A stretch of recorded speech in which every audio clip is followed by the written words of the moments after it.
Modi factor ಅನ್ನುವಂಥದ್ದು ಏನಾದರೂ work ಆಗಬಹುದಾ ಅನ್ನುವಂಥದ್ದು ಒಂದು ಪಕ್ಷ. ನಾವು BJP ಮತದಾರರ ಮನದಾಳದಲ್ಲಿ ಏನಿದೆ ಅಂತ ಹುಡುಕುವಂಥ ಒಂದು ಪ್ರಯತ್ನ ಮಾಡಿದ್ವಿ. ನರೇಂದ್ರ ಮೋದಿ ಪ್ರಚಾರ ಮಾಡಿದ್ರೆ BJPಗೆ ವೋಟ್ ಹಾಕ್ತೀರ ಅನ್ನುವಂಥದ್ದು ಅತ್ಯಂತ ಸಹಜವಾಗಿ ಖಂಡಿತ ವೋಟ್ ಹಾಕ್ತೀವಿ ಅಂತ ಹೇಳಿದಂಥವ್ರ ಸಂಖ್ಯೆ 66%. ಶೇಕಡ 66ರಷ್ಟು ಜನ ನಾವು ಖಂಡಿತ ಮತ ಹಾಕ್ತೀವಿ BJPಗೆ ಅನ್ನುವಂಥ ಮಾತನಾಡಿದ್ದಾರೆ.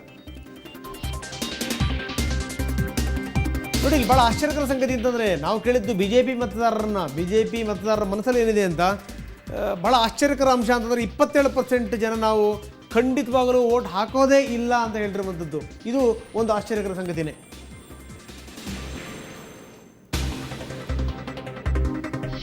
ಸೊ ಅಡ್ಗೋಡೆ ಮೇಲೆ ದೀಪ ಇಟ್ಟು ಹಾಕಿ ಉತ್ತರ ಕೊಟ್ಟಿದ್ದಾರೆ, ಹಾಕಬಹುದು ಅಂತ. ಅದನ್ನು ಹೇಳಿದಂಥವ್ರು 4% ಜನ ಇನ್ನೂ ಕೂಡ ಗೊಂದಲದಲ್ಲಿದ್ದಾರೆ ಇವರು ಅನ್ನುವಂಥದ್ದು ಅರ್ಥವಾಗುತ್ತೆ.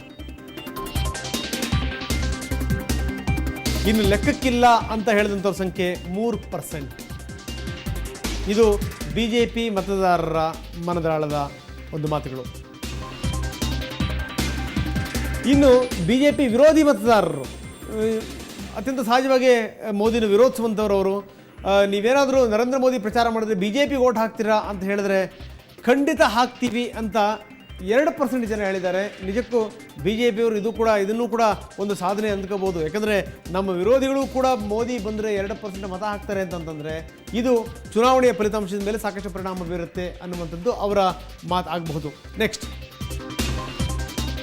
ಇಲ್ಲವೇ ಇಲ್ಲ ಅಂತ ಹೇಳುವಂಥವ್ರ ಸಂಖ್ಯೆ ಅತ್ಯಂತ ಸಹಜವಾಗಿಯೇ 95% ಜನ, ಶೇಕಡ 95ರಷ್ಟು ಜನ ನಾವು ಯಾವುದೇ ಕಾರಣಕ್ಕೂ ಮೋದಿ ಬಂದು ಪ್ರಚಾರ ಮಾಡಿದರೂ ಕೂಡ ಮತ ಹಾಕಲ್ಲ BJPಗೆ ಅನ್ನುವಂಥ ಮಾತನ್ನು ಹೇಳಿದ್ದಾರೆ. ಹಾಕಬಹುದು ಅಂತ ಹೇಳಿದಂಥವ್ರ ಸಂಖ್ಯೆ ಶೇಕಡ 3ರಷ್ಟು.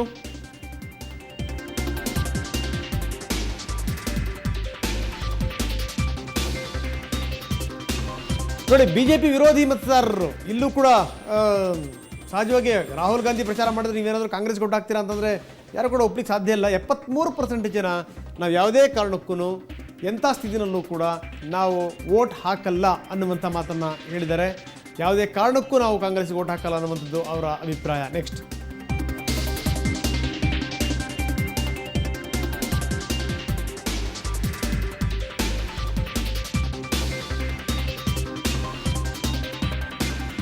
ರಾಹುಲ್ ಗಾಂಧಿ ಪ್ರಚಾರ ಮಾಡಿದ್ರೆ ಕಾಂಗ್ರೆಸ್ಗೆ ವೋಟ್ ಹಾಕ್ತೀರಾ ಅಂತ ನಾವು BJP ಮತದಾರರನ್ನ ಕೇಳಿದ್ವಿ. BJP ಮತದಾರರೆಲ್ಲ ಒಂದು ಕಡೆಗೆ ಇಲ್ಲೂ ಕೂಡ ಅವರು ಅಂದರೆ ಮೋದಿಗೆ ಎಷ್ಟು % ಜನ ಹೇಳಿದ್ರು, ರಾಹುಲ್ ಗಾಂಧಿಗೂ ಕೂಡ 2% ಜನ ನಾವು ಹಾಕ್ತೀವಿ ಅನ್ನುವಂಥ ಮಾತನ್ನು ಹೇಳಿದ್ದಾರೆ. ಹೌದು, ಆದರೆ ರಾಹುಲ್ ಕಾರಣಕ್ಕೋಸ್ಕರ ಅಲ್ಲ ಅಂತ ಹೇಳಿರುವಂಥವ್ರು ಬಹಳ ವೆರಿ ಇಂಪಾರ್ಟೆಂಟ್ ಪಾಯಿಂಟ್ ಇದು. 25% ಜನ ನಾವು ಮತ ಹಾಕ್ತೀವಿ ಅನ್ನೋ ಕಾಂಗ್ರೆಸ್ಸಿಗೆ, ಆದರೆ ರಾಹುಲ್ ಕಾರಣಕ್ಕೆ ಅಲ್ಲ ಅನ್ನುವಂಥದ್ದು. ಯಾಕಂದರೆ ರಾಹುಲ್ ಗಾಂಧಿಯವರು ಎಲ್ಲೆಲ್ಲೂ ಹೋಗಿದ್ದಾರೆ, ಎಲ್ಲೂ ಕೂಡ ಅಂಥ ಒಂದು ದೊಡ್ಡ ಪರಿಣಾಮವನ್ನು ಬೀರಿರುವಂಥ ಲಕ್ಷಣಗಳು ಇಲ್ಲವೇ ಇಲ್ಲ. ಕಾಂಗ್ರೆಸ್ಸಿಗರು ಮಾತ್ರ ಹೇಳ್ತಾರೆ ಅವರು ಯುವರಾಜರು, ಮುಂದಿನ ಪ್ರಧಾನಿಗಳು ಅನ್ನುವಂಥ ಮಾತನ್ನು, ಭಾವಿ ಪ್ರಧಾನಿ ಅನ್ನುವಂಥ ಮಾತನ್ನು ಹೇಳ್ತಾರೆ. ಆದರೆ ಜನರಿಗೆ ಅವರ ಉತ್ತರ ಪ್ರದೇಶದಲ್ಲಿ ಅವರ ಫ್ಯಾಕ್ಟರ್ ಎಷ್ಟು ಮಟ್ಟಿಗೆ ವರ್ಕ್ ಆಗಿದೆ ಅನ್ನುವಂಥದ್ದು ನಾವೆಲ್ಲರೂ ಕೂಡ ನೋಡಿದ್ದೀವಿ. ಹೀಗಾಗಿ ನಾವು ಹಾಕ್ತೀವೇನೋ ಕಾಂಗ್ರೆಸ್ಸಿಗೆ, ಆದರೆ ರಾಹುಲ್ ಗಾಂಧಿ ಮುಖ ನೋಡಿ ನಾವು ಅಲ್ಲ ಅಂತ ಹೇಳಿದಂಥವರ ಸಂಖ್ಯೆ 25% ಜನ.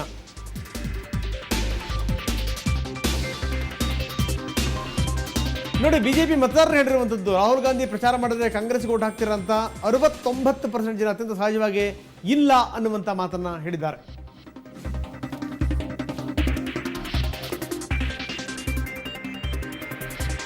ಸೊ ಇವಿಷ್ಟು ಒಂದಿಷ್ಟು ಅಂಕಿಅಂಶಗಳನ್ನು ನೋಡಿದ್ರೆ ನೀವು ಯಾವ್ಯಾವ ಕಡೆಗೆ ಮತದಾರರ ಒಲವಿದೆ ಅನ್ನುವಂಥದ್ದು. ಎಲ್ಲೊಂದು ಕಡೆಗೆ ಮತದಾರರು ಕೂಡ ಬಹಳ ಈ ಸರಿ ಅಳದು ತೂಗಿ ತಮ್ಮ ನಿರ್ಧಾರವನ್ನು ಪ್ರಕಟಿಸುವಂಥ ಇರಾದೆನಲ್ಲಿದ್ದಾರೆ.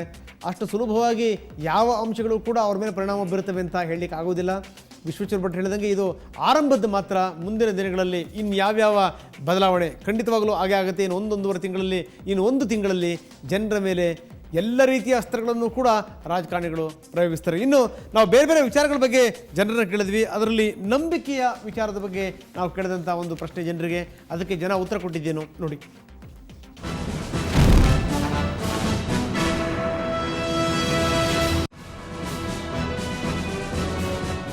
ಇಷ್ಟೆಲ್ಲ ಆತಂಕ ಸಮಸ್ಯೆಗಳನ್ನ ತೋಡಿಕೊಂಡಿರುವ ಮತದಾರರಲ್ಲಿ ಯಾವ ಪಕ್ಷ ಈ ಎಲ್ಲ ಸಮಸ್ಯೆಗಳಿಗೆ ಉತ್ತರ ನೀಡಬಹುದು ಅನ್ನೋ ನಿರ್ಧಾರವೂ ಈಗಾಗಲೇ ಆಗೋಗಿದೆ. ಮೂಲ ಸೌಕರ್ಯವನ್ನ ಸುಧಾರಿಸುವ ವಿಷಯಕ್ಕೆ ಬಂದ್ರೆ ರಾಜ್ಯದ 35% ಜನ ಕಾಂಗ್ರೆಸ್ನಲ್ಲಿ ನಂಬಿಕೆ ಇಟ್ಟಿದ್ದಾರೆ. ಬಿಜೆಪಿ ಬಗ್ಗೆ 20% ಜನರಲ್ಲಿ ನಂಬಿಕೆ ಇದೆ.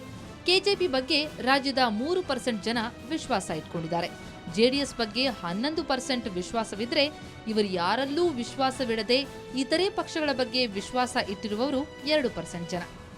ಯಾರಿಂದಲೂ ಮೂಲಸೌಕರ್ಯ ಅಭಿವೃದ್ಧಿ ಸಾಧ್ಯವಾಗೋದಿಲ್ಲ ಅಥವಾ ನಿರ್ಧರಿಸೋದಕ್ಕೇ ಆಗೋದಿಲ್ಲ ಗೊತ್ತಿಲ್ಲ ಎಂದವರು 29% ಜನ.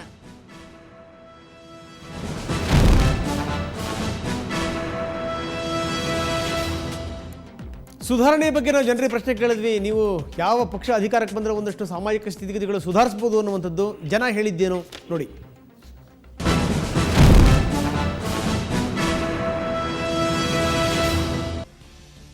ಸಾರ್ವಜನಿಕ ಸೇವಾ ಸೌಲಭ್ಯವನ್ನ ಸುಧಾರಿಸುವ ಸಾಮರ್ಥ್ಯ ಯಾವ ಪಕ್ಷಕ್ಕಿದೆ? ಈ ಪ್ರಶ್ನೆಗೆ ಕಾಂಗ್ರೆಸ್ ಬಗ್ಗೆ 36% ಜನ, ಬಿಜೆಪಿ ಬಗ್ಗೆ 18% ಜನ ಒಲವಿಟ್ಟುಕೊಂಡಿದ್ದಾರೆ. ಕೆಜೆಪಿ ಬಗ್ಗೆ 4% ಜನ, ಜೆಡಿಎಸ್ ಬಗ್ಗೆ 10% ಜನ ನಂಬಿಕೆ ಇಟ್ಕೊಂಡಿದ್ದಾರೆ. ಇತರೆ ಪಕ್ಷಗಳ ಬಗ್ಗೆ 4% ಜನ ಪ್ರೀತಿ ಇಟ್ಕೊಂಡಿದ್ರೆ ಗೊತ್ತಿಲ್ಲ ಅನ್ನೋರು 28% ಜನ.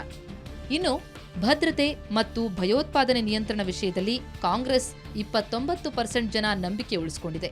ಬಿಜೆಪಿ 32% ಜನರ ನಂಬಿಕೆಗಿಟ್ಟಿಸಿದೆ. ಕೆಜೆಪಿ ಬಗ್ಗೆ 5% ಮತದಾರರು, ಜೆಡಿಎಸ್ ಬಗ್ಗೆ 7% ಮತದಾರರು ನಂಬಿಕೆ ಇಟ್ಕೊಂಡಿದ್ದಾರೆ. ಬೇರೆ ಪಕ್ಷಗಳವರ ಬಗ್ಗೆ 6% ಮತದಾರರು ನಂಬಿಕೆ ಇಟ್ಕೊಂಡಿದ್ರೆ ಗೊತ್ತಿಲ್ಲ ಎಂದವರು 21% ಮತದಾರರು. ನಿರುದ್ಯೋಗ ಸಮಸ್ಯೆ ನಿವಾರಣೆಗೆ ಉತ್ತಮ ಕೆಲಸ ಮಾಡುವ ಸಾಮರ್ಥ್ಯ ಯಾವ ಪಕ್ಷಕ್ಕಿದೆ ಅನ್ನೋ ಪ್ರಶ್ನೆಗೆ ಕಾಂಗ್ರೆಸ್ 33%, ಬಿಜೆಪಿ 20% ಜನರ ನಂಬಿಕೆ ಗಳಿಸಿದೆ.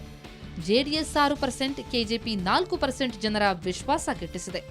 ಇತರರು 3% ಮತದಾರರ ವಿಶ್ವಾಸ ಪಡೆದಿದ್ರೆ ಗೊತ್ತಿಲ್ಲ ಎಂದ ಮತದಾರರು 34%. ಇನ್ನು ಬೆಲೆ ಏರಿಕೆಯನ್ನ ನಿಯಂತ್ರಿಸುವ ಸಾಮರ್ಥ್ಯ ಕಾಂಗ್ರೆಸ್ಗಿದೆ ಎಂದವರು 25% ಮತದಾರರು, ಬಿಜೆಪಿಗಿದೆ ಎಂದವರು 19% ಮತದಾರರು, ಜೆಡಿಎಸ್ಗೆ 7%, ಬಿಎಸ್ಪಿ, ಬಿಎಸ್ಆರ್ ಇತರರ ಬಗ್ಗೆ ವಿಶ್ವಾಸ ತೋರಿಸಿದವರು 5% ಮತದಾರರು. ಲೋಕ್ಸತ್ತಾ, ಆಮ್ ಆದ್ಮಿ ಪಕ್ಷದ ಬಗ್ಗೆ 6% ಜನ ವಿಶ್ವಾಸ ಇಟ್ಟಿದ್ರೆ ಗೊತ್ತಿಲ್ಲ ಎಂದ ಮತದಾರರು 38% ಇದ್ದಾರೆ.